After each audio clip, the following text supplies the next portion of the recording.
Priority Bicycles is a new company. We just launched a year ago. And in everything we do, we focus on simplicity.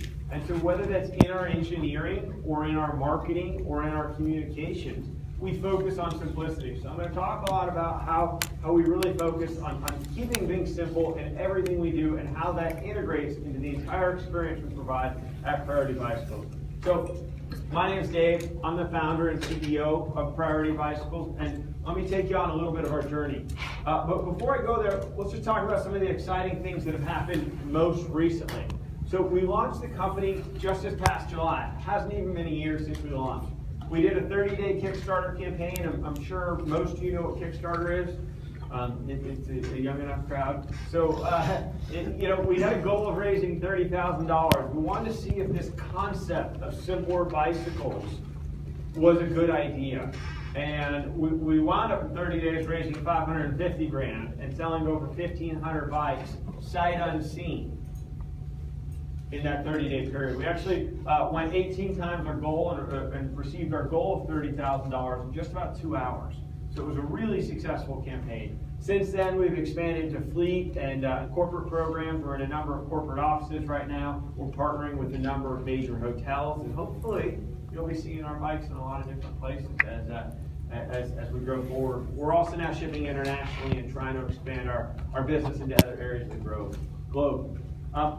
We've recently been featured in just a number of magazines and news articles. Most recently, we were on Marketplace, NPR's Marketplace with Ty Risdall, if anyone listens to NPR. We've been in Inc. magazine.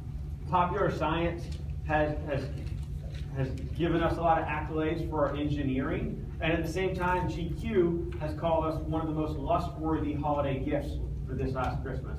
So we feel that we're getting a lot of good attention from both the engineering side, but also from the marketing and design side for hopefully what you agree is a beautiful bike.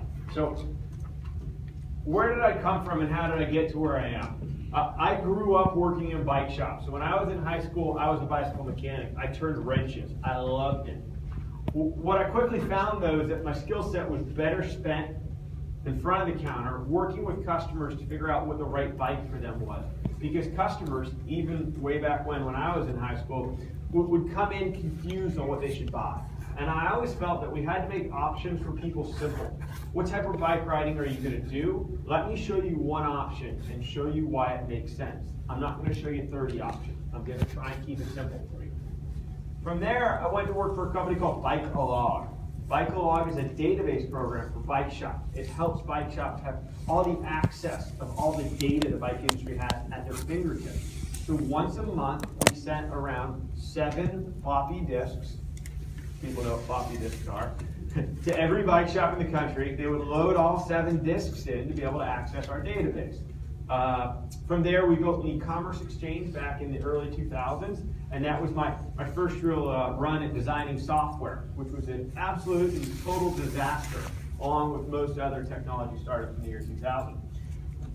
I had this dream. All I ever wanted to do growing up in a bike shop was work for a bike company. It seemed like if I could work for a bike company, be there when we're designing bikes and manufacturing them, that would be in my heart, my dream job. So I got this job working for Giant Bicycle, and I'm sure anyone who's ridden a bike or bought a bike has seen Giant Bicycle. Giant makes their own brand of bikes. They also make bikes for Trek Specialized and a lot of other companies. So I landed my dream job at Giant Bicycle, and I had a split role. I did both IT for them, and I helped manage their supply chain. While I was at Giant, we implemented a business management system, something called an ERP system, or an enterprise resource planning system. These are systems that really control your business from manufacturing, order entry, financials, all into one system. And that system wound up getting bought by Microsoft. All of a sudden, I was at a crossroads of my career where I had people from Microsoft telling me, Dave, you know this software really well. You really ought to go into software consulting. And I was at my dream job working for a bike company, but I wasn't really getting by the way I thought I could be. So I decided to try software consulting. I went into software consulting with Microsoft. I wound up writing Microsoft's first book on the product back in 2005. I grew in my firm in New York called Cole Systems to become a partner and eventually CEO of Cole Systems. We grew that business quite significantly until 2012. We sold that business to a publicly listed firm called UXC Eclipse. and I was retained as CEO of North America. Fast forward to just this last January, I had a team of 285 people. We were implementing custom software solutions for large retailers, wholesalers, and manufacturers all across the globe. And I loved what our company stood for. I didn't love what I was doing anymore. I was traveling 8 days a week, I like to call it. I was constantly on an airplane, 200,000 miles a year. And I had a young son at home, and I had dreams of having another kid, which we just had, which is why I missed the last presentation. I was looking down at myself, and I just didn't feel that the passion was there anymore. My job was about shareholder value. It was about making sure we had enough billable hours every month that we could show our shareholders an increase from last month. My job wasn't about helping customers. It wasn't about making businesses more efficient with technology anymore. I had a team of folks that did that, but I wasn't. And I wasn't really happy with who I had become as far as chasing dollars and spending time away from my family. It just didn't seem like that life I wanted to lead. And so last January, I quit my job. And it shocked a lot of people, both at my company and in the industry. And luckily I have a very supportive wife. I said, look, I want to be home more, and I want to focus on what matters. I want to do something that's passionate to me. And with that, I started to think about, what am I going to do next? Where's my career going to go? I started thinking about, where was I happiest in life in my career? And I was happiest in life in my career helping people buy bikes, really simple bikes. And so I started to look at all the experience I had in implementing software. And implementing software for large-scale companies with complex problems, supply chains that span the globe, and taking it together with what I knew about the bike industry and saying, hey, is there a way that I could come into a really overcrowded bicycle market? Because there are so many bike brands. There's no shortage of bike brands. Can I come in with my own brand of bikes that takes what I know about making bikes simpler and taking companies and making companies simpler using technology? And build an online-only company that has a really simple bike that people can relate to. So I started thinking about it, and I started thinking about my friends. So when I worked in a bike shop all the way through to running a software company, all my friends knew that I was into bikes. So I was the guy that you'd call and say, hey Dave, I decided I want a bike, what bike do I buy? And I would always ask the same question, what type of riding are you going to do, and how much do you want to spend? And the answers were always the same.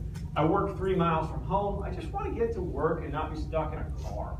Or, I drive my SUV to yoga, and it doesn't give me that zen that it should. So I'm thinking maybe if I could pedal a bike to yoga, it would get me in the mood better, right? It'd help my practice. I'm going around town. I want to play with my daughter on the weekend. I'm going to the coffee shop. I just need a bike to get me A to B. And then how much do you want to spend? Well, the answer is, no matter what stage you are in life, the answer is always as little as possible, right? So I want to get A to B reliably, and I want to spend as little as possible. And the problem when my friends asked me these questions, I wasn't sure where to send them. Because if I send them here, and they're not a cyclist, if you're a cyclist, this looks fun to you. If you're not a cyclist, this looks overwhelming. This is too much. Oh, I've got this little pointer here, I forgot. I can do this thing, right? Okay, so this looks like too much. There's sizes, there's colors, there's carbon fiber, there's dual suspension, there's electronic shifting. And my friends, who are now my customers, didn't need any of this, right? A good example, I've been traveling a little more recently than I'd like to with the launch of the company. And I went the other day to buy a toothbrush. I've got the electronic toothbrush at home, but I wanted a toothbrush I could throw in my bag. I wanted to buy a toothbrush, and I started staring at this aisle for a couple minutes. I wasn't sure what toothbrush to buy. It's confusing. I just wanted a toothbrush. Something I could have in my carry-on, that I could take out, put toothpaste on, and brush my teeth. There's flexible heads. There's 15 different color bristles that wear down at different points. And it's overwhelming to be a consumer these days. Choices are difficult in the marketplace. And I knew that if I was going to start a company taking what I knew with bikes and taking what I knew with supply chains, I was going to make people's lives simpler with our products. And that was the goal. It was never to be a bike company. It was to be a lifestyle company that helped people integrate bikes into their life in a really simple way. Quick show of hands, how many people have cable TV at home? Okay, it's a good number. It's probably about 60, 70%. Cable TV I find overwhelming. I want to watch 3 shows on 3 channels, right? I want ESPN, there's a couple sitcoms to watch. That's it. Every time I get communications from the cable company or 15 different satellite companies, they're trying to show me how for $10 more I can get 250 channels as opposed to 225 channels. I want 3, maybe 6. So I find TV overwhelming.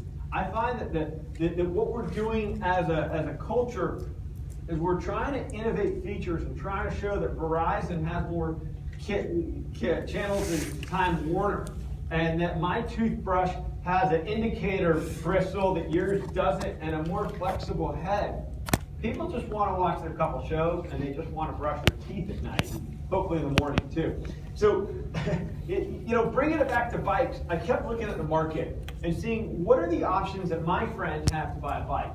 On the left, they can go to a bike shop and they can be totally overwhelmed with sizes and colors, and hopefully they'll have someone come out from behind the counter and help them decide what they need. But more often they have someone come from behind the counter saying, hey dude, you need a racing bike. They don't get the fact that that not everyone has a grand to drop when they want to buy a bike to get around town. So the other alternative is you can go to a big box store. So you can go to Walmart, you can go to Target.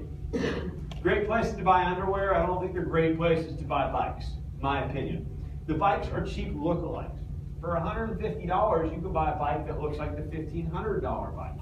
It's not going to ride well. It's not made well. And what's